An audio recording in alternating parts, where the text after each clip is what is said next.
It is my pleasure to welcome each and every one of us this evening to our customer service management class. I am so happy to have you guys on board. I think about 11 of us are already in, and this class should not take more than an hour and we will be done.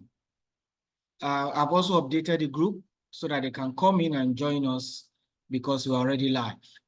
Now, before we begin, let me start by asking, how did our day go? How was our week so far?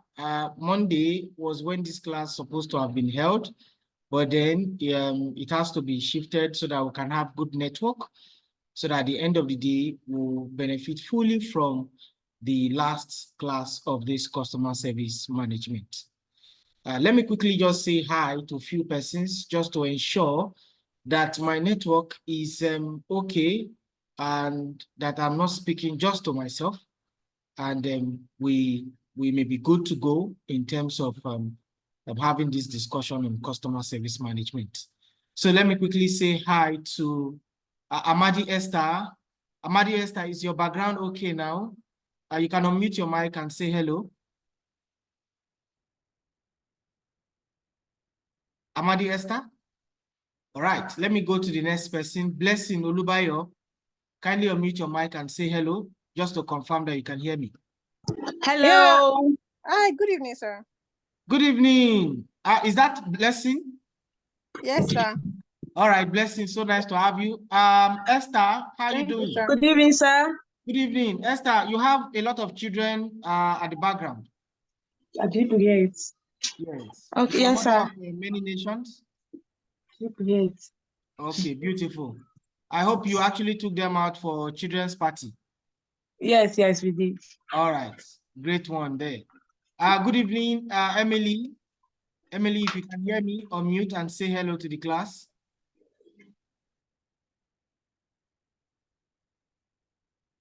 Emily, are you there? All right. Let me go to Favor. Favor, kindly unmute and say hello to the class. Hello, right. Good evening, sir. Hello, good evening, Favor. Good evening, Favor. Fine, thank you. Beautiful. Beautiful. All right, let me just call on names, then we can begin the class. Let me reach out to who can I'm here. Good evening, sir. Let me go down. Yes, Johanna Dorcas. Good evening. evening, sir. I'm here, sir. Hello, Johanna. Johanna Dorcas. Good evening, sir. Good evening, Johanna. How are you doing? I'm well, thank Hope you. you have a great week. Yes. All right, so let us begin our discussion. So far, what have we been discussing on customer service management? So far, we have been able to see why we actually need to engage in excellent customer service. We have also seen the different classifications, definitions of customer service. We have also seen that customers are not always right. We have also seen what customer wants. And of course, we have also seen the kind of attitude we need to establish when dealing with different customers. And of course, last 2 weeks, was it last week now? We were looking at the 28 different customer service techniques, and we can use in dealing in all kinds of customer interaction. And I think we were able to look at those 28 techniques. So today we'll be going right into it. We'll be looking at telephone techniques. What are telephone techniques that we can use? We are going to be talking about how we can deliver service over the phone. So just like when you see a client, you are talking to the client one-on-one, it is the same thing when you are dealing with such clients over the phone. You want to give such clients the synergy, the energy that you will give them when you are seeing them one-on-one. So that at the end of the day, the client will also feel as if they were talking to you one-on-one. So they want to get that vibes, they want to get that attention that they will get during a one-on-one conversation. So when you are dealing with customers over the phone, the thing you want to do is you want to actually make sure that the conversation you are having is very effective. They will think as if you are speaking to them one-on-one. because a customer can actually tell when you are rude over the phone. A customer can tell when the customer representative is very helpful.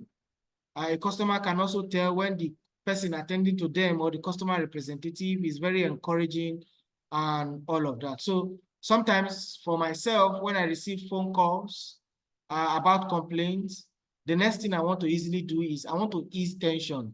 One of the things I want to do is I want to actually maybe ask them how their week is going.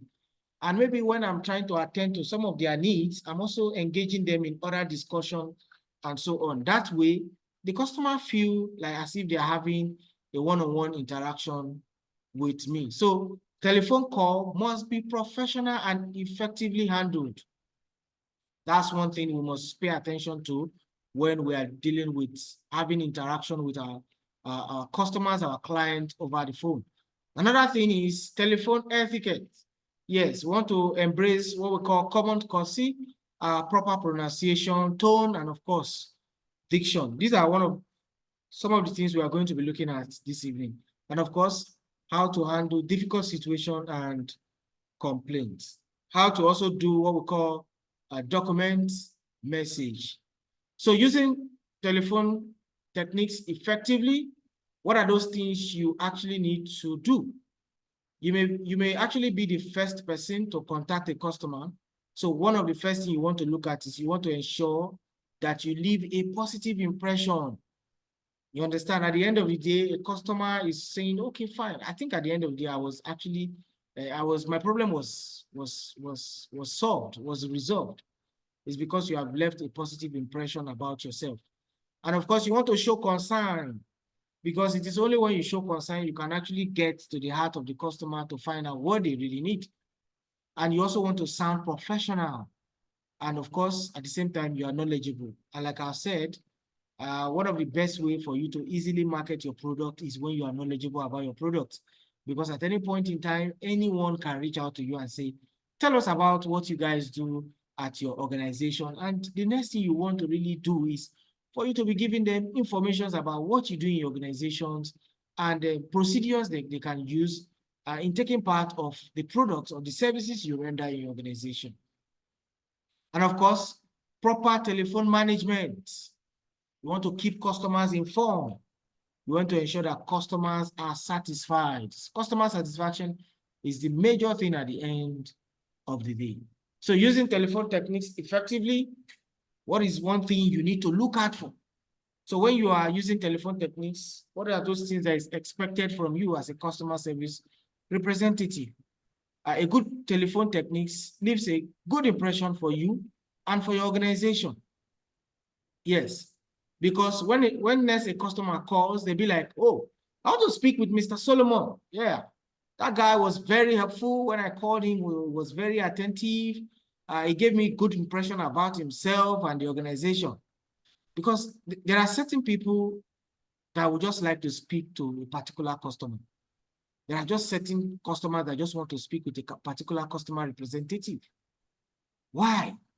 Because they are very comfortable with them. They know that they are going to get result at the end of the day.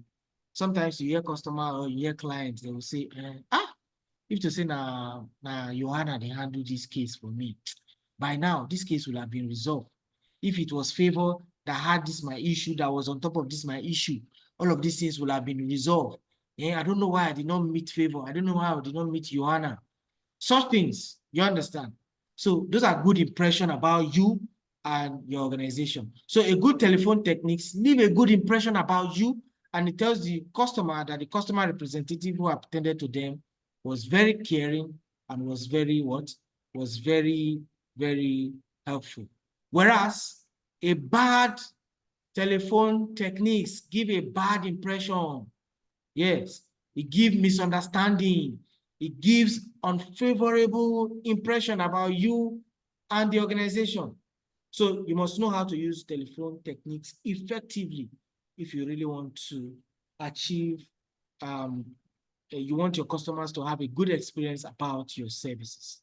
Then the next thing we're also going to be looking at is telephone communication skill. What are the telephone communication skills that you must have? Now, one of them is you using tact and sensitivity. So what are those skills you must have? One of them is tact and sensitivity is one thing you must have. When we talk about tact and sensitivity, what are we talking about? What does it mean? It is our ability for us to act like diplomats, for us to use diplomacy to drive in the point. Sometimes when you are speaking to, if maybe you have had an opportunity to speak with some of these diplomats, some of these guys, or these ambassadors kind of people, you understand? They use diplomacy to tell you that you are very stupid without saying it directly to your face. They will just tell you, they'll just look for the word. They will sugarcoat it. They will go around it in such a way that they will tell you that, can't you see that what you are saying, you are not making sense? And they will not really say it. It is later on when you now get to your house, you are not thinking about how your day went. And you are now recalled, you reflect on some things that the diplomat or the ambassador was telling you. You begin to reflect on it. Wait, the ambassador really told me that excuses are signs of incompetence. What does he really mean by that? Is it was he trying to insinuate that I'm incompetent? Was it what he was saying? You see, that's tact and sensitivity. He has already communicated. Now you have gotten home, you are having a review, you're having a rethink over it. You understand? So the ambassador has used tact and sensitivity to drive in his point. So in you using tact and sensitivity, you need to know the situation, you want to understand the customer, you want to look at the best approach you can use to follow such customers when you are delivering service over the phone. The next thing you also want to look at is you want to show empathy. This is another skill you must have when you are delivering service over the phone, your communication skill. You want to show customer that you feel for them. You understand? So a customer should be able to tell when a customer representative is helpful. You should be able to tell when a customer representative show empathy and all of that. Another skill you must have is giving respect. Yes. When you're in a phone call with a customer over the phone, the customer can tell whether you are showing respect. The customer can tell whether you are being disrespectful over the phone. The customer can tell.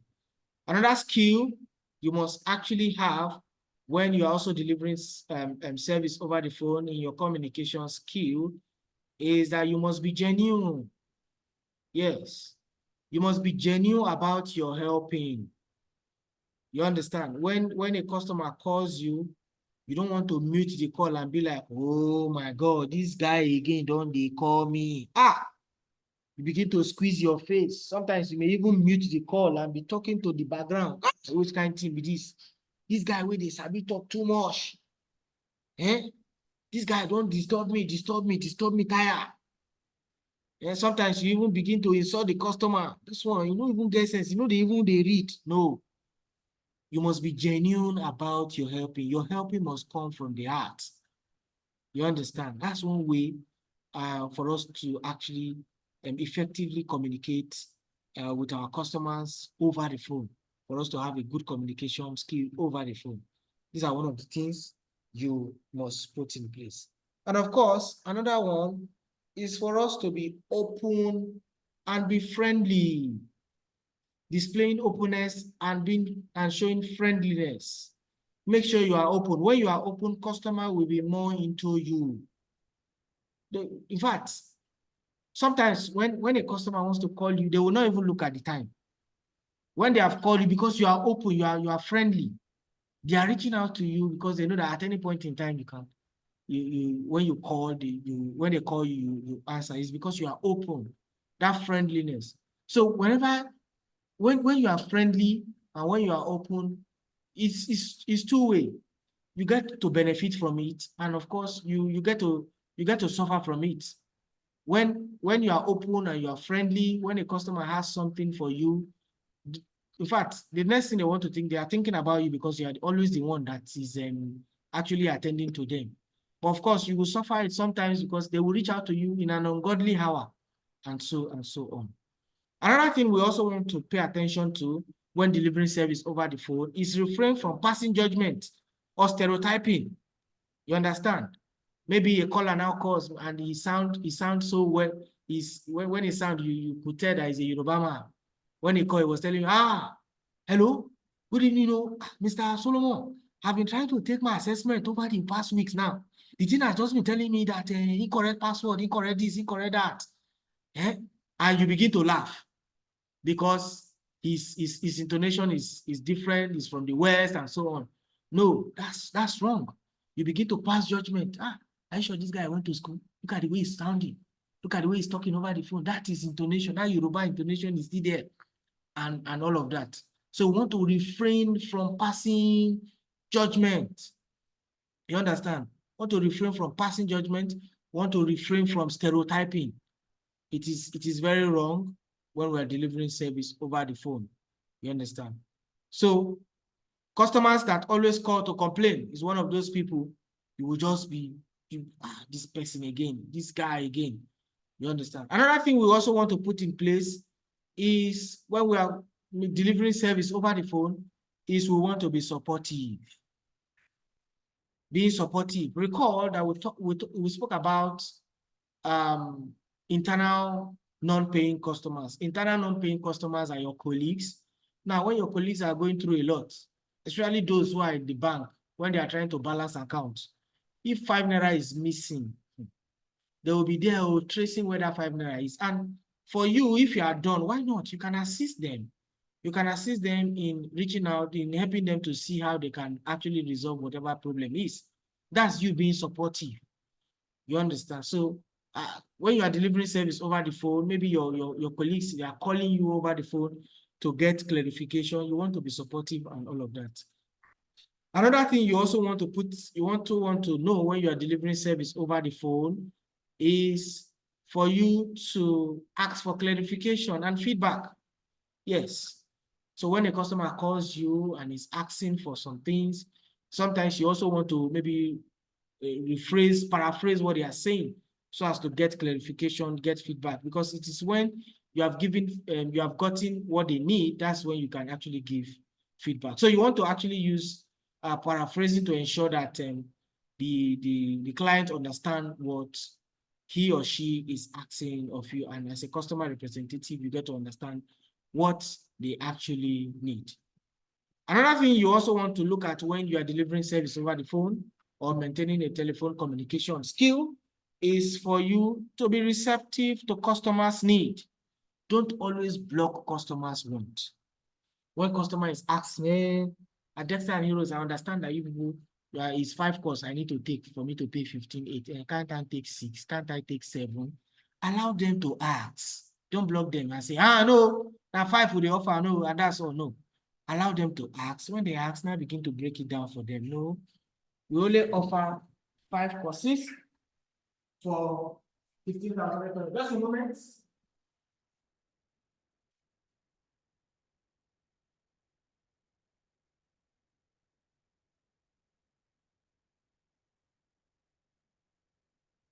So we actually offer 5 courses for 15,800. If you want to now take additional course, it's 5,000 naira, especially if you have already done training with us. But if you just want to take one course and you have not done the 15.8 program with us, you are paying 10,000 naira and so on and so forth. So you don't want to block the customers, what the customer is asking. You want to allow them to talk to you first. You understand? Allow them. And that's what will take us to the next thing you need to do when you are delivering service over the phone. One of the things you want to ensure your telephone communication skill is your active listening. You want to know when to speak and when to listen. Most times you want to do more of the listening, because when you do more of the listening, you'll be able to actually help in delivering good service over the phone. You understand? So the skill of delivering good service over the phone is one thing. Is when you listen, you'll be able to deliver service over the phone effectively. Be willing to consider other viewpoints. Yes. Be willing to consider other viewpoints. Don't feel that you know everything about your business. Some of your customers may have actually been in that business maybe 10 years ago, and they have maybe one or two things to tell you that may actually be of benefit to you. You understand? So allow feedback, allow viewpoints. You understand? Let your customers give you feedback. Be willing to take feedback. Don't say their opinion is not worth it, and don't counter their opinion. Allow it, welcome it. There's possibility that these customers have great experience that will help you in delivering your services, in running your business. You understand? Because most businesses that you see that have gone far today is as a result of feedback. They allow feedback because feedback will help you to establish your business properly. Imagine somebody that came to you and is telling you, I think you need to put this thing in place. And truly you put it in place. The next person that is coming and now say, oh, you have this thing in place. That's good.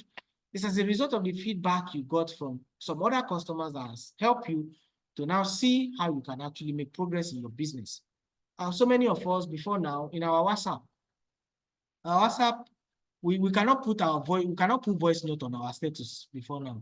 You understand? And WhatsApp has now done that. That was not there before. It's as a result of feedback because we were asking, can't we use this feature on WhatsApp and all of that?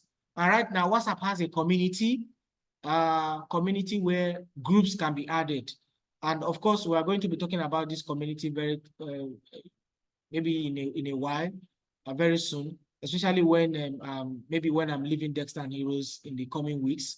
We are going to be talking about this community because while I may not actually be managing the regular operations, I want to be in that community so that, of course, I can be helping you guys on some other things. One of the things I want to focus on when I leave Dexter and Heroes, after your training course on the 5 professional courses, I want to take you guys on some humanitarian courses that actually will help in making you to find job in humanitarian context and all of that. So this will actually help in making you to apply for job, and of course in enhancing your exposure in terms of rendering service in humanitarian. So groups like community is one of those things we are going to be using, one of those platforms we are going to be using in enhancing such development, such skill. I think I got a feedback from the organization that have actually been giving out this free training, because the training is actually going to be free. I think they have had over 751,000 persons that have actually participated in some of the courses that happen on their platform. And this is already shaping the mindset of young graduates on how they can deal with issues when it comes to gender sensitivity, when it comes to prevention of sexual exploitation and abuse, when it comes to so many other things that the international organizations are actually managing, how to actually put women and children into consideration whenever there are crises and all of that. So all of these are some of the programs you are going to be learning after your training with Dexter and Heroes. So this is going to be happening on the community, on the WhatsApp community. We'll be taking you guys through and all of that. So WhatsApp came up with this community as a result of feedback they have been getting from their users and so on. And of course, when you are communicating, you must manage these 5C in communication. This 5C in communication means in your communication must be complete, your communication must be concise, your communication must be clear, your communication must be courteous, your communication must be what? Cohesive. So when you are communicating, you must manage these 5Cs. Manage these 5Cs when you actually make your communication. Now, how do we deal with managing incoming calls? How do we manage incoming calls? What are those things we need to do when we are managing incoming calls? We want to answer calls promptly. Answer calls promptly as they come up. Now, you may need to do what we call an SOP. SOP, Standard Operating Procedure. You may need to do an SOP because especially when you are running your own business, the SOP may say The phone must not ring more than 10 seconds before you pick. Somebody's mic is coming up. That's not how we operate here. Our SOP is that whenever you come in, your mic is muted and your camera is off. That's our SOP. That was our standard operating procedure on our Zoom application when we're having a discussion, when we're having a class, when we're having a session. Yes. So please, when you come in, let your mic be muted so that only the facilitator's mic can come up.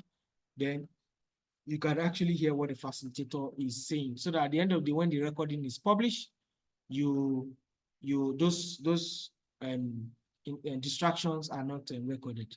So your SOP is saying that, look, the phone, whoever is in the front desk, the phone must not ring more than 10 seconds before you pick. So when you have an SOP, everybody knows it. Everybody picks it. Everybody stick to that SOP. SOP means standard operating procedure in terms of answering calls over the call, when you are managing phone calls.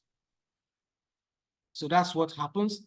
Then, of course, be able to take messages is the next thing. Be able to take messages. As a customer service representative, you must have a book by your side 24/7. Once a client call and say, my name is Benny, my name is Gloria, my name is Esther, you document it, you make a note. Immediately you make a note, you document it. And of course, sometimes when maybe they mention their name, you are forgotten, you want to paraphrase. You say your name is Benny, okay, you say your name is Gloria, right? You understand. Another thing you also want to do when you are managing incoming calls is you want to greet the caller with your organization name and of course your name. Hello, good evening. My name is Gloria.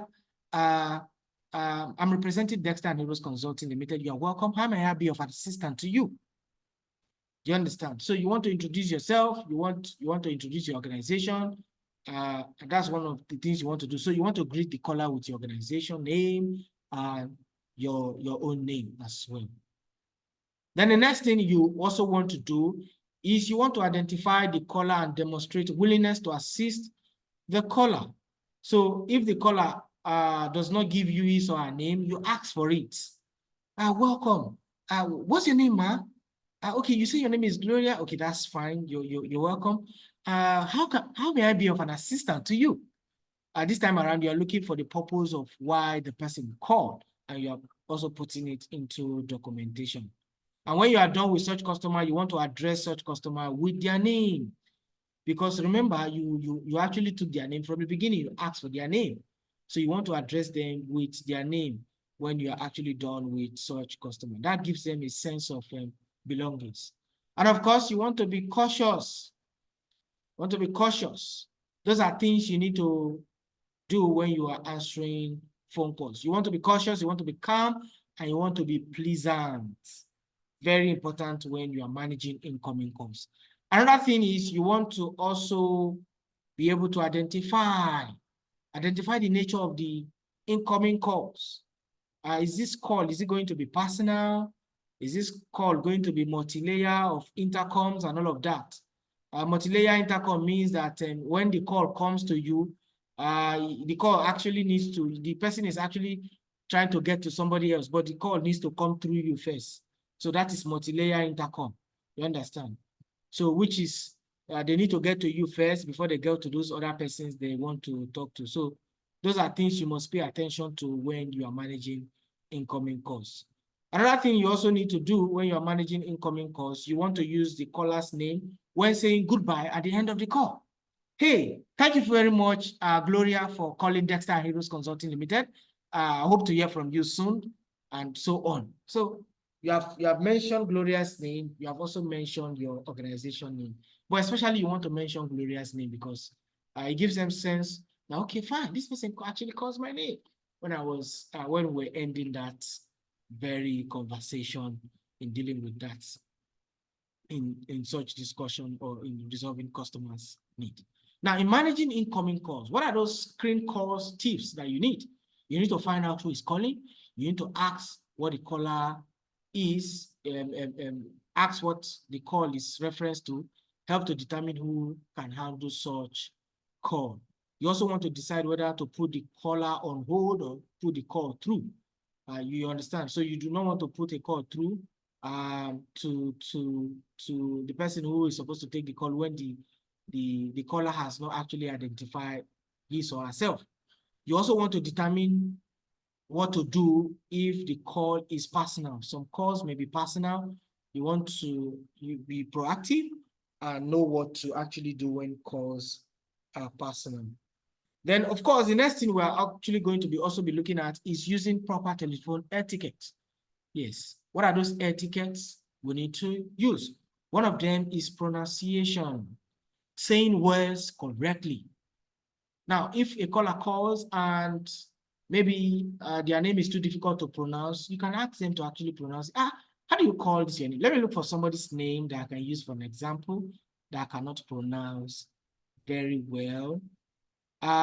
Somebody like Chisom Happiness. I think the surname is, you understand? So I want to ask, Chisom Happiness, can you pronounce your surname, the first surname? You can unmute your mic and pronounce your first name. So what's your first? Chukukere. Yes. Yes. Beautiful. Thank you so much for that. So when a caller comes and they give you their name and you seem not to be able to pronounce it, the next thing you want to ask them, okay, how do you pronounce your name? But of course, you want to quickly look for the easier one and ask them, okay, how do you pronounce your name? That's much better. Then, of course, another using proper telephone etiquettes will also mean using dictions, saying words in a clear and understanding manner. You understand? So when you are eating, when you are chewing gum, maybe somebody is chewing gum beside you, somebody is eating beside you, you just want to maybe leave that place and make your call. And even if it is you, or maybe you are eating when the call comes in, you don't want to pick such call because it can also be dangerous to your health. When you are eating and you are taking calls, you might actually get choked, and before you know, you're unable to actually deliver that service over the phone. Then, of course, another thing you also want to pay attention to is tone. Your tone. Is your tone, is it very positive? Is it respectful? That's another thing you also actually want to look out for. Now, in exhibiting a good impression in your telephone etiquette, you want to exhibit courtesy. What does this mean? It means that you want to project an attitude of helpfulness. Always refer to the caller by name. You want to thank the caller before hanging up. Another one is when you are giving undivided attention. You want to give the caller the same level of attention as if he or she were right in front of you. You understand? That's one thing you want to do. You also want to listen attentively and get accurate information from the caller. Then, of course, the next one you want to put is when you are putting call on hold. What are those things you actually need to do?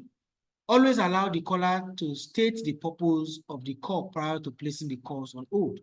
So get the information first. Get the purpose, why this caller has actually called before you place such caller on hold. Now, if the call is going to be lengthy, if you are placing this caller on hold and it's going to be lengthy, the next thing you want to do is offer to call the caller back instead of placing the caller on hold for too long. You understand? Because they may actually have maybe one or two things that they are doing. You understand? You don't want to keep them so long on the call. Then when you do that, the next thing you want to do is, once you find out their problem, their issues, you want to place a call to them at maybe 2 minutes interval, just to reassure them that you are making good progress with their concerns. Another thing when you are handling difficult situation in telephone etiquette is if the call is not an emergency, you are in the middle of an urgent situation, offer to call back. You understand? Offer to call back, especially when you have other things you are doing and the call that is coming in is not an emergency. Just offer to call back, and that's you offer to call back so that can be resolved since it's not an emergency. And when you are offering to call back, one of this information you want to get first is their name, the customer's name, so that when you are calling them back, you can actually refer to them with their name. That makes them to feel sense of belonging. They'll feel very, very important. Another thing you want to also do in telephone etiquette, leaving a good impression, is checking for understanding. Ask questions to ensure that the caller understand what you have discussed and that the caller also understood them. You also actually understood the caller as well.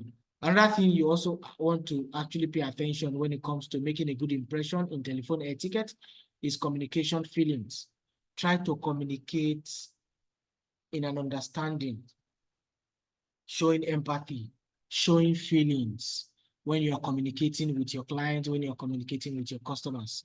I think this week, I think it was yesterday or 2 days ago, one of our trainees has reached out to me saying that, look, I just lost my mother on Monday, and I'm not going to be able to participate in some of this assessment that is ongoing. In fact, when she sent the voice note, I only pick the first one or two things she said, if it's possible for her to come back and take her training, her assessment again. And I didn't actually get to listen to the end. Not until, and I asked another question, she now said she actually passed away on Sunday. And it was very sad. It was sad news because at the end of the day, I had to actually comfort her. And I told her words of encouragement. Another thing you actually want to avoid, maybe when your customer or your client has lost someone in death, is for you to say, you know how they feel. You don't know how they feel. That's the truth. You don't know how they feel. You know, and at that point in time, we want to avoid words like, you know how they feel. You just want to offer comforting words. So I was able to tell her that she shouldn't worry. The God of comfort will be with her and her family so that they can actually be able to bear this loss that they've had. And along the line, God is also going to be making way for them to be able to bear this loss and so on. So that's showing empathy. I think there is also another person that actually also made mention saying that she also lost her dad and she also may not be able to continue on the training for now and so on. Then, of course, I also had one that came to our office to come and get her certificate. And as soon as she came in, I was actually attending to her, not even knowing that she had sent me a message saying that she was going to travel to her village, to her hometown, to go and bury her late dad and all of that. So when she came in and we're discussing, she now said she was actually the one that messaged me saying that she lost her dad and so on. And I said, hope I was able to respond to you. And she said, yes, I did. And I went back to the message and I saw that I actually responded. The next thing I actually did was to place a call to her. The call was about 6 to 7 minutes, comforting her, letting her to know that all hopes are not lost and all of that. So these are signs of empathy we can show because after all, at Dexter and Heroes Consulting Limited, we are humans, we are not robots. That we are saying, come and take your assessment, you must do the assessment. No. So we must show empathy. And we do show empathy here in Dexter and Heroes Consulting Limited. So many people who started their training in January, we have shown we have reached out to them to find out the reasons why they have actually not completed their training, since the duration of this training was actually supposed to last for 10 weeks. And some of them have been able to reach out to us to tell us their situation and all of that. So as a customer representative, as a business owner, we must have this good impression of showing this telephone etiquette of showing empathy to our callers, on showing empathy to our business associate and so on and so forth. Another thing we also want to do to show good impression is still the same, tend to have a better perception of office if empathy is communicated. Callers will have a perception about us. Recall when we said at the beginning of our discussion in customer service management, first impression matters. The first caller, the first person who receives a phone call, or maybe the first person who picks a customer's or a client's phone call, the very first day the person is trying to get information from that organization, maybe the person is nice, and the caller will just assume that everybody in the organization is nice. And the same thing is the other way around. If the customer is rude, they'll say, okay, everybody in the organization, they are actually rude. And of course, the next thing we also want to look at when we are ending our conversation, telephone conversation, making a good impression, is ending a conversation. You want to simply summarize importance, summarize the points of importance. And of course, you want to thank the caller by using their names. Allow the caller to hang up first before you allow the caller to hang up first. So don't be the one to hang up. Now, taking messages during phone calls, what are those documentations we need to put in place? Documenting calls, we want to protect against legal actions. Yes, one way to want to protect against legal action, we want to document the message in our message pad. Our message must be accurate and eligible. Now, what are those information you may actually need? Always keep a pen and paper near the telephone so you are prepared to record calls. And when that call comes in, who is this call directed to? You want to put the date, you want to put the time. You want to also find out who this call is coming from, their telephone number, the extension, and of course the message detail. So you that received the call, you want to put your names or your initial just to show that you are the person that received that call. And of course, in taking message, telephone logs, sometimes it may be manual. Now, how should the manual be? The manual sometimes may be spiral bounded, maybe perforated message book, and so on. Top copy or original is given to the message recipient, and a copy is kept in the book log. And of course, if it is an electronics, the message is keyed in as it is received. A copy can be saved or printed out or emailed as the case may be. And these are the tips you need to do when you are taking messages. Message tips, you want to keep your pen or pencil at hand. You want to take note as the information is given. You want to verify spellings. You want to verify the call numbers. You also do not make a comment like making comment on behalf of someone else. This actually, is Mr. Solomon you are trying to call. Don't worry, Mr. Solomon will handle it. You don't want to do that. You don't want to make commitment on behalf of somebody. And of course, you want to ensure correct information. So getting correct spelling of the caller's name, you repeat key point for verification so that caller's issue can be solved. You also want to maintain customer confidentiality, very important. Yes, when a customer has shared a confidential information with you over the phone, please do not repeat any confidential information over the phone. For example, a customer has just called you and said, okay, look, I think I've just done, I've done a DNA test. All of the 4 children that I have been nursing, all of my 4 children that you know, all of them are not my children. I've done a DNA test and I found out that they are not my child or they are not my children. And you as a customer representative, you say, eh? So you mean say all the 4 children when you get, all of them will be your pikin? No, don't do that. You don't re-emphasize that. Don't repeat that. You understand? So don't repeat that over the phone. So that when you are if you are in an environment where there are other people, they don't get to understand what is going on. So do not repeat such. So maintain confidentiality with written message as well. So when you know that, okay, this information that I'm writing on this sheet of paper is very, very confidential, you don't want to just keep the paper anyhow. You want to put it where it is safe so that nobody sees it. Now, when placing outgoing calls, what are those things you actually need to look out for? Locating telephone numbers, applying your telephone technique skill. So before you make the calls, you need to plan to make that calls. You need to double check if the number is correct.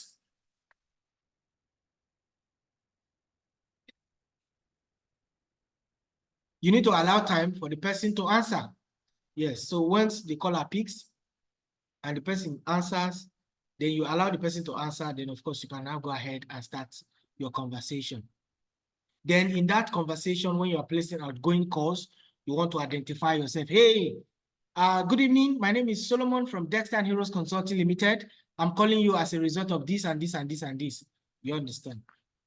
Then of course, the next thing you want to do is ask if the time is convenient. I've introduced myself. Is it okay for us to speak? Are you disposed for us to have this conversation and allow for response? If the caller says, okay, yes, fine, you can go ahead. Why not? Go ahead. But you also want to put this in place. Sometimes it can also be optional for you to do that. Be ready to speak when the person answers. Yes, be ready to start conversation. Immediately the person answers.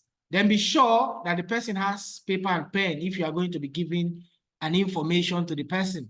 Be sure that the person you are calling has a pen and paper so that they can jot that information down over there so that they can have complete information and know how to go about the information you're asking. When people talk, listen completely. Most people never listen. Very important when we are dealing in customer service management. Now, this brings us to our final discussion in customer service management. And we'll be looking at customer centricity. Customer centricity. Just before I go on, let me confirm if you guys can hear me loud and clear. Gloria Omolayo Ayodele, can you unmute your mic and confirm that you can hear me? Yes, I can hear you. Beautiful. Let me also, Boma Charles Abali, please unmute your mic and confirm that you can hear me.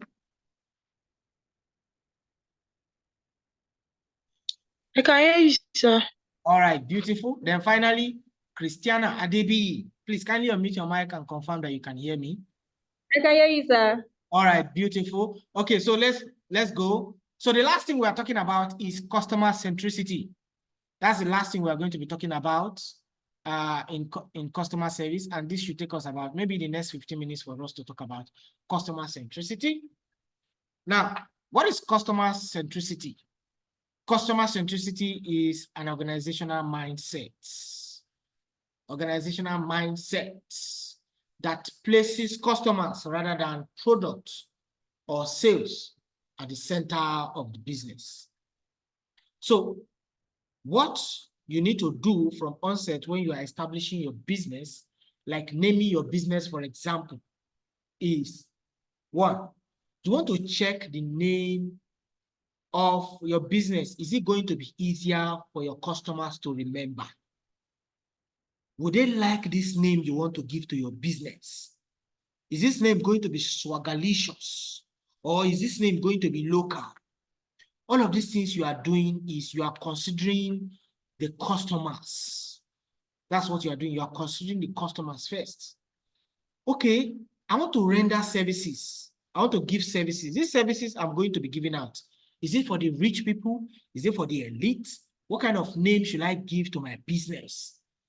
I may want to give my business name, maybe for example, like this guy now, Sheyi Vodi. Is a classic name, Sheyi Vodi. Do you understand? So what kind of name are you giving to your business? So from the very onset, from the very conception of your business, from the very day one of your conception of your business to the very day customer comes to buy from you, you have already planned for it. That's customer centricity. Customer centricity talks about the fact that you are proactive. You are already, you already know the outcome. You understand? So you are deliberate even from day one. On your billboard, you are deliberate about your marketing. In your advert, you are deliberate towards making sure that the customers are happy. That's customer centricity. Making sure that the customer is going to have a good experience buying from you.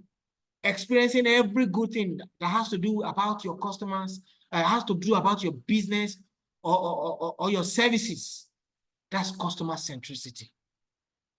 So everything is placed on the customer. You know, back then, before the Ebano supermarket in Lokogoma Junction got born, there's what Ebano did. They did this thing they call customer loyalty card. Yes.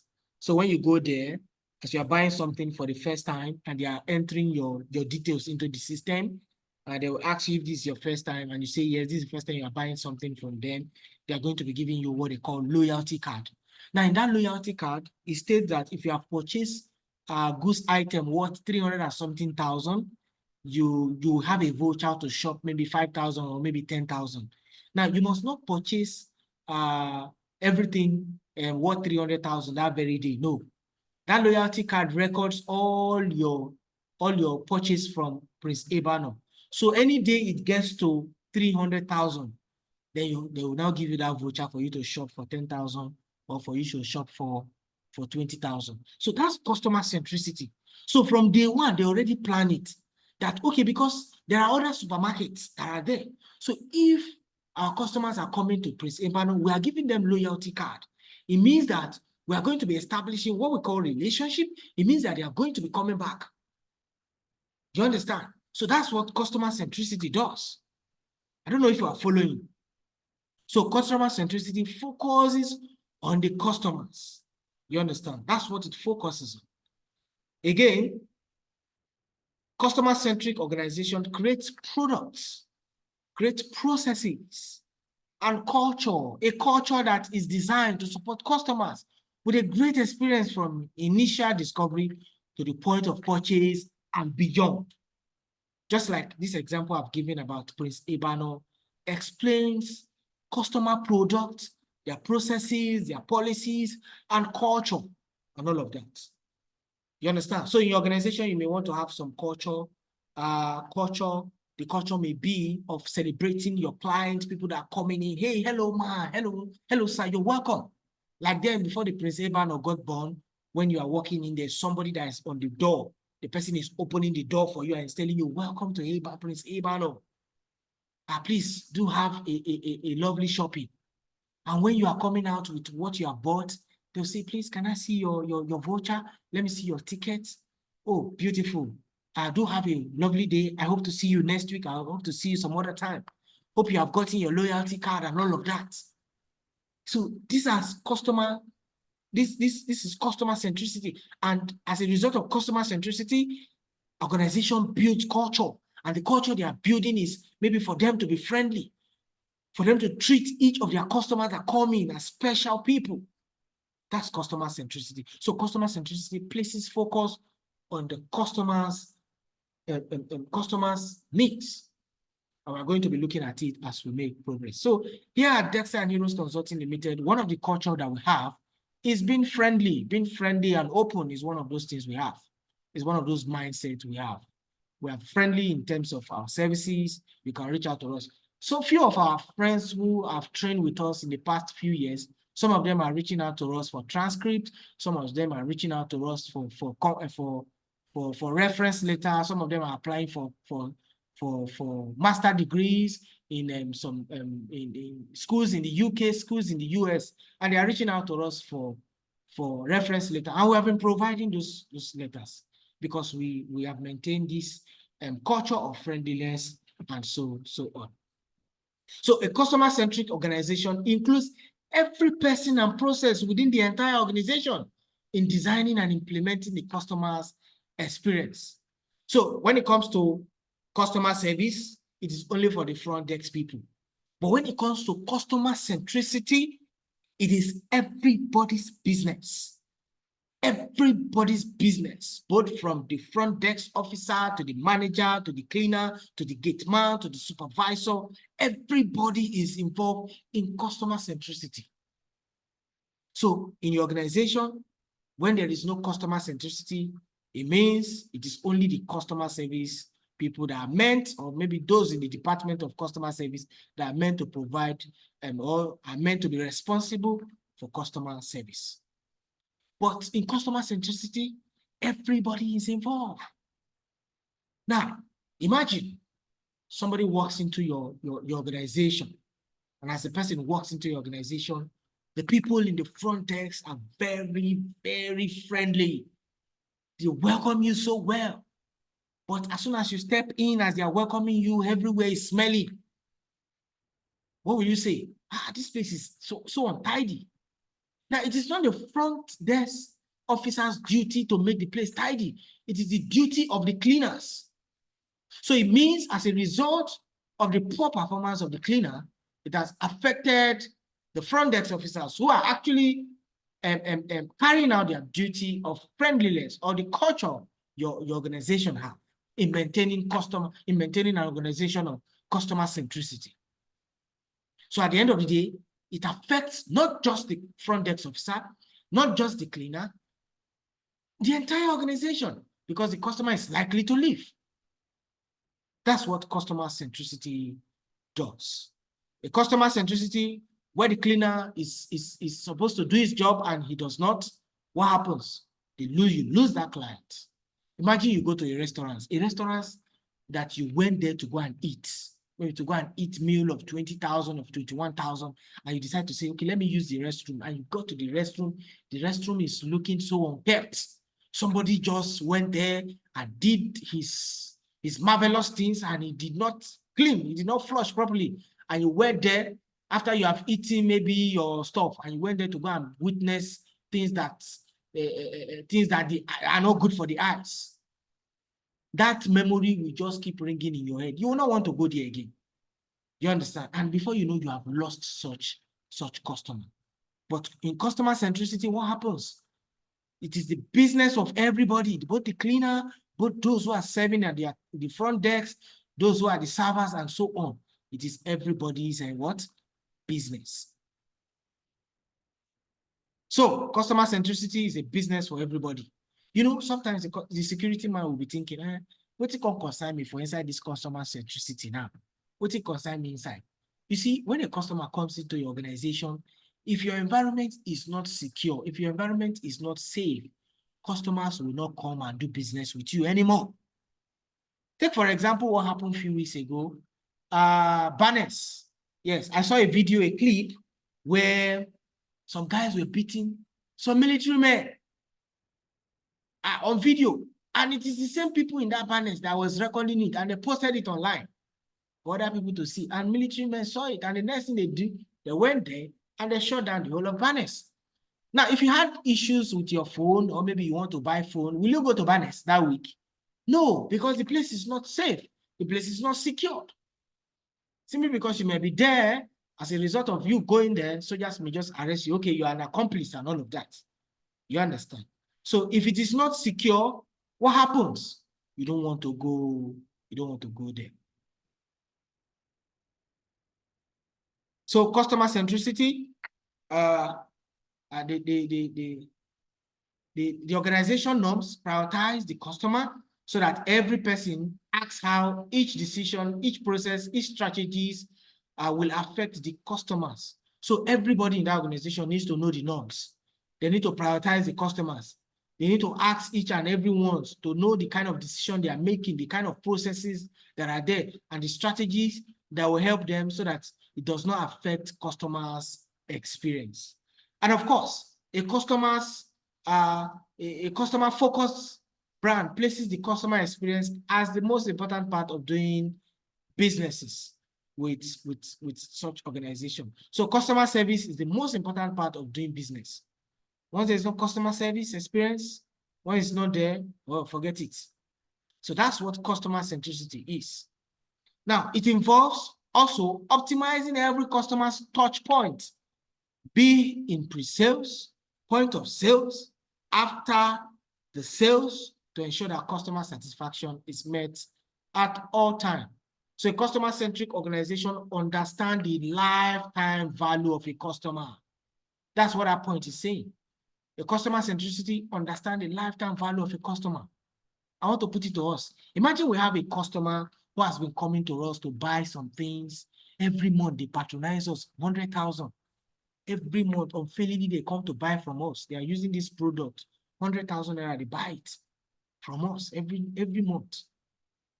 And maybe this product is what they are going to be using throughout their lifetime. You understand? And if you check their span of life that is left for them to live, maybe they still have about extra 40 years to live. So a client or a customer is coming to buy things from you every month, worth 100,000 naira. Let's quickly do that math. If a customer is coming to buy things worth 100,000 naira from you, how much would such customer have spent buying, or how much would that customer must have spent in patronizing you? Please quickly use the chat box. A customer is coming to buy things from you every month. Yes, every month. Yes. Okay. Or somebody is saying his network is terrible. Don't worry, the recording for this will be published. So every month, a customer is coming to buy things from you, worth 100,000 naira, and he buys it for 1 year. How much is that? How much is that worth? How much is that worth? Please quickly use the chat box. Do that calculation. Use the chat box. Put it in the chat box. Let's get engaged. Yes, I'm expecting like how many people are here? I'm expecting over 32 comments. Yes, I'm expecting 32 comments. Yes. How much is it worth? A customer is coming to buy something worth of 100,000 naira from you every month. In 1 year, how much is that worth? Yes, I'm expecting over 32 comments. Over 32 comments. I've only seen two comments. How? Why? Are people just online sleeping? Okay, okay. So this is what I will use to take my attendance. Any person that have sent in their name and phone number before now is null and void. I'm using this 1.2 million as my attendance.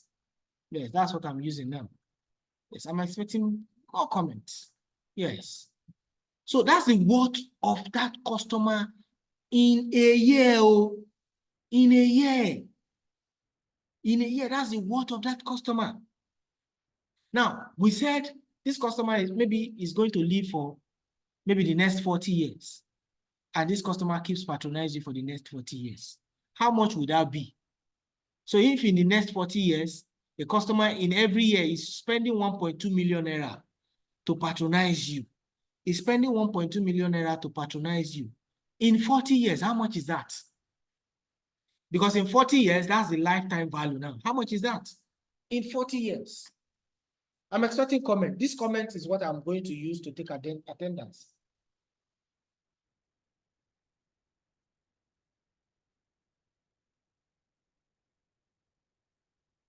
Yes, I'm expecting comments. So how much is that? This customer patronizes you every year. He spent 1.2 million. I would say his lifetime value is going to be spending maybe another 40 years buying from you. How much is that? Yes, how much is that? How much is that? So that's whooping sum of 48 million naira. 48 million naira. If you are listening to the recording, also you can actually comment on the video below. If you are listening to the recording, maybe you didn't participate, comment on the recording below. Yes, that's the lifetime value of that customer is what 48 million. So this kind of customer, what do you think you want to do? You want to keep this kind of customer, you want to keep them happy. You understand? So it is not about the sales anymore. It is about the relationship. It's about the relationship. And that's what centric organization does. That's what customer-centric organization does. They are not after your profit. They are after keeping the relationship. They are after keeping the relationship. That's customer centricity. Now, this kind of customer, maybe you want to deliver some of the item they are buying, maybe they didn't come. You don't actually want to charge them more, maybe in making delivery. You can actually do this delivery for free because you have seen the lifetime worth of this customer. 48 million is not a small money. Let me quickly narrate a small short story that happened to me. Was it yesterday or 2 days ago? So as for some of us who are here, I've been on Pi Network for the past 5 years. I've been mining Pi Network, and since 2 years now, we have been trading Pi Network. Yes, black market, because actually the major reason, the major thing for the Pi Network is for us to actually begin to use it to buy some goods and services over the platform they are going to be providing. But somehow there are people who have seen the potential of the Pi and they are buying it black market from people who have mined it. And as a result of that, I got engaged in the business because I have a very large network of people who are mining Pi, and they actually reach out to me and say they want to sell some of their Pi. So there's this guy that I usually trade Pi with. In fact, he's one of my vendors. Whenever I have Pi for sale, I just push the Pi to him. He pays me my money. And whenever I also buy from people so that I can have to also sell. Then this week, I think it was on Monday, we did a transaction and he was meant to send me 41,000 for the transaction that we did. But when he was sending that money, he now sent 414,000. That is what he sent. Now, this guy in question, I have not met him before. He has equally not met me. and we have done business over what 5 million naira. You understand? The businesses we have done over the past years is worth over 5 million naira. That's the business we have done. And when he sent me 414,000, he just said to me that, bros, I don't overpay you. And I've not even gotten the alert then. I was like, if the money overpay, I will revert now and all of that. And the money came through, 414,000. So he overpaid me. So the overpay was about 300 and something thousand. And I look at the account, yes, the money came in, but I have a limit per day. I've already exceeded my limit and all of that. And I told him, look, you have to wait to, I have to pay you this money based on my limit and all of that. And I've actually been paying the money gradually. So what is that? What is that I'm doing? Because otherwise, I might just, like I rightly mentioned, I've not met him before. I may just decide to say, okay, since this money don't enter, but no, we are still going to do more business. Look at the business we have done over the past 2 years, over 5 million. So how much is 414,000? 300 and something thousand. Let me just put it that way. That I will now lose over future business, future relationship that will do. So that's what customer centricity does. It focuses on the relationship and not the instant money you want to make right now. You understand? You want to establish a relationship and all of that. So that's customer centricity for you. Now, let's look at the difference between customer centricity and customer service. That's what we want to look at now, difference between customer centricity and customer service. In customer centricity, the responsibility of the entire organization is on everybody. Yes, is on everybody. But in customer service, it focuses on just customers, service employees, those who are responsible for taking care of customer service. In customer centricity, it focuses on customers' experience. Focuses on customer experience, but whereas in customer service, it just focuses on the situational judgment and all of that. You understand? In customer centricity, it focuses on proactive, it focuses on intentions, it focuses on anticipating customer needs. That's what customer centricity focuses on. Whereas in customer service, we just focus on the mandated customer service standard that has to be provided.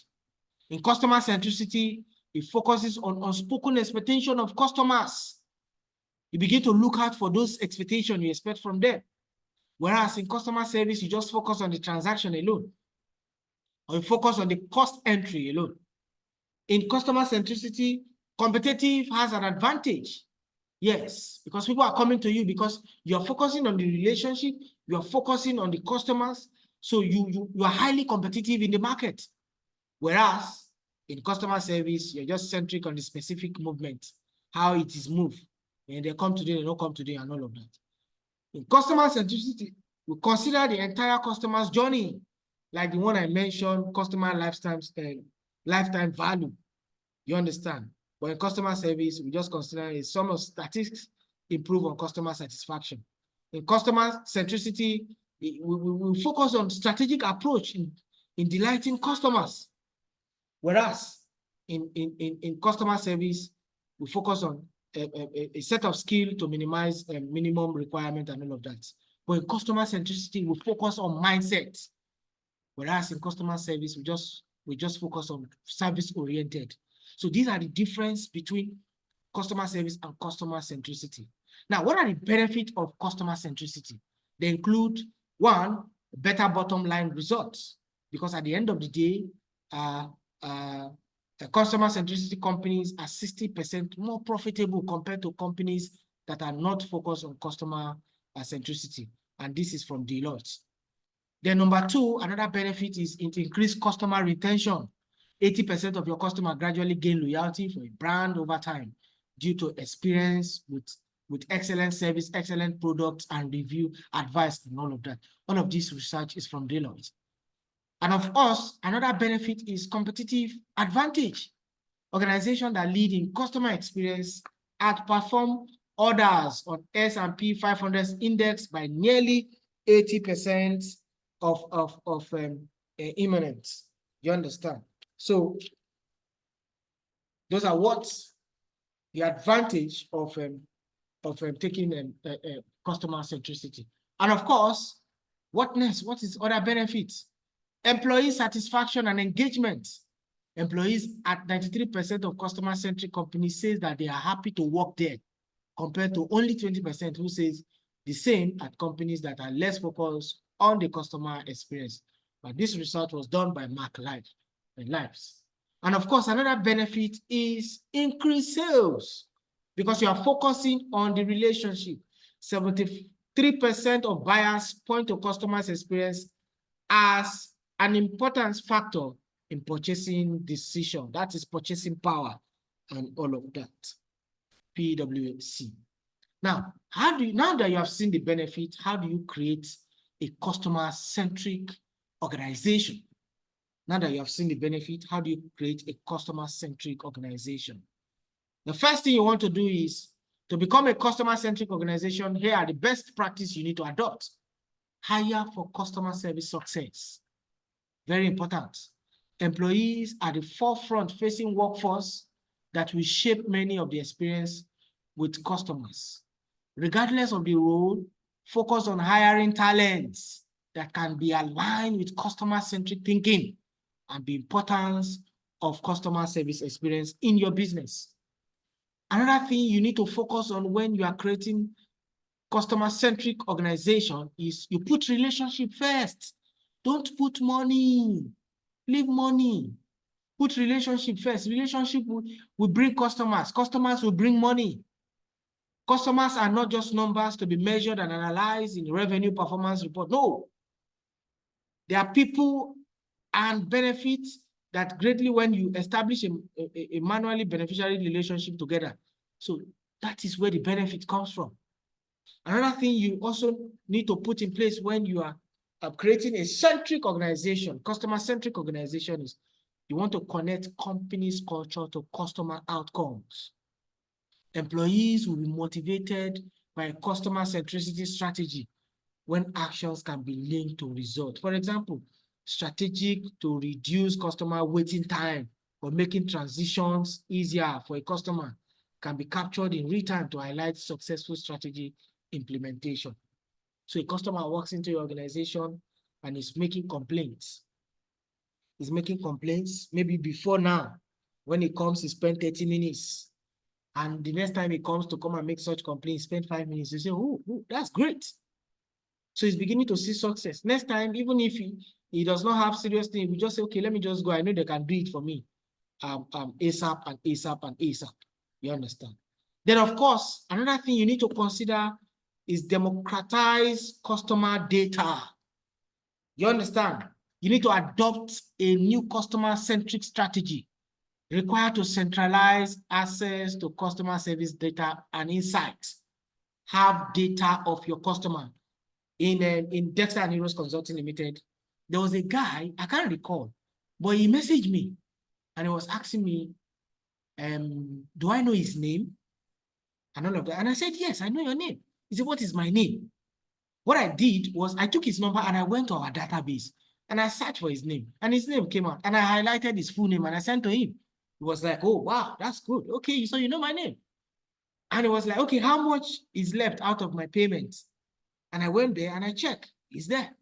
Okay, your balance is remaining 5,800. And he said, oh, wow. You people, you keep record. And I said, yes, we do. You understand? So you must what? You must democratize customer data. No matter the people that are buying from you, have them on your database. You understand? Yes. And another thing you need to do is having a CRM database can also help you to facilitate a better understanding of your customer. What is CRM? CRM is customer relationship management.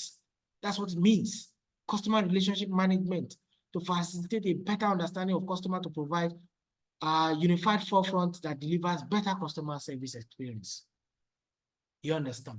So this is what customer centricity is all about. This is what it means, and so on. Now, in conclusion, customer centricity is a culture of putting the customer at the center of everything you do, says my brain solace. Thank you very much, everyone. Before we call it a day, let me ask, is there anyone that has a question? If you have a question, just use the chat box. If you have a question, use the chat box. Anyone that has a question? Anyone has a question? Use the chat box. Okay. If you do not have a question, okay, why not? You can unmute your mic. Unmute your mic and you can say hi. If you have anything you want to say, of course, you can go ahead and say it and all of that. For those of you who were actually unable to join us during the live session of this class, please, this video will be sent to the YouTube channel. Ensure to comment the part where we mention the lifetime value of a customer. When we say a customer is buying from you for the next 1 year and every month it buys from you, please ensure to make your comment because we'll be taking our attendance from there. Those who were unable to join. So in the YouTube channel, we'll be taking your attendance from there. So if you don't watch the YouTube channel, we'll actually know that you did not actually look at it. So Alice, good evening. Are you there? Alice, good evening. Good evening, sir. How are you doing? I'm very well, thank you. Beautiful. Esther, good evening. Good evening, sir. Good evening, Esther. Esther with the plenty children. Good evening. My regards to all of them. Yes. Okay, sir. Yes. Boma Charles, Blessing, Olubayo, okay, Gloria. Good evening, Good evening, every sir. one of you. Good evening. Yes, sir. Yes. Boma Charles, go ahead. Good evening, sir. Good evening. All right, thank you very much. Okay, I was thinking maybe you wanted to say something else. Chinonso Oscar, how are you doing, sir? Mr. Chinonso, are you there? Yeah, Okay. good evening, sir. All right, it seems like some I'm of you are here. shy. You are shy to unmute your mic. No, Okay, good evening, sir, Oscar. I'm here, sir. Yes, how are you doing? Mr. Javet Bulus, how are you doing? I'm Good evening, good, sir. sir. Good evening, sir. How are you doing today? How was your week? Fine. I just have a question to ask. All right, go ahead. So is there any specific software for a customer service representative? Okay, can you be more audible? Be more audible? I said, is there any specific computer software that a customer representative is supposed to know how to make use of? Yes, yes. Like the one you are learning on data analysis. Microsoft Excel is a great tool. And of course, there are some tools you can also use in managing data when it comes to, as a customer representative. But majorly, you need to know how to use Excel. Yes, you need to know how to use Excel. Very important. And it's part of the courses we offer here at Dexter and Heroes Consulting. Thank you, sir. All right. Let me see. I'm sure some people have actually gone to sleep while they are in this class. Jennifer, unmute your mic and say hello.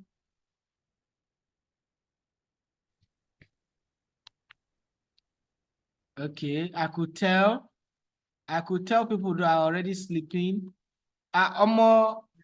Okay, Precious, are you there? Unmute your Good mic. evening, sir. Good evening, sir. Good evening, sir. I'm not sleeping, sir. Okay, Jennifer has just she has just taken herself from the sleeping mode. All right. Good evening, sir. Good evening. Good evening, Elizabeth, Anna, Agbo. Good evening. Jedidiah, Gaura. Good evening. Good evening, sir. Naomi. Okay, actually, it's pronounced Naomi. Naomi, good evening. Damilola Grace. Good evening. Sarah. Sylvia. Sir. Yes, good evening. sir. Good Good evening, evening. sir. Yes, TechnoSpark 7. Good evening. No wahala. Good Good evening. evening. Spark 7. Good evening, sir. Yeah, Good evening, sir. Good evening, Tommy, Victoria. Good evening, Johanna. Good evening, Zainab, Franca. Okay, I think I've done justice to everybody. So all of you can unmute your mic and say good evening at once. It is fine, so that we can call it a day. Good evening, sir. Good evening, Good evening, sir. Have a lovely evening. Good Good evening, evening. sir. Good evening. Good evening. Have a lovely evening and enjoy yourself. So Thank you, sir. assessment. Good Yes. night, sir. Good night. So before we go, let me just quickly mention this. So assessment for customer service. When is it likely to start? Tomorrow. Yes. Tomorrow is fine, Abi. Yes. All right. So okay, I think for the purpose of those who may actually miss, who must have missed this class, the assessment will begin on today is Wednesday. Yes, so the assessment will begin on Friday, so that those who are unable to join this class can actually watch the recording and go ahead and of course go ahead and so assessment will begin on Friday. So thank you very much, everyone. And okay, Elizabeth, do you want to ask a question?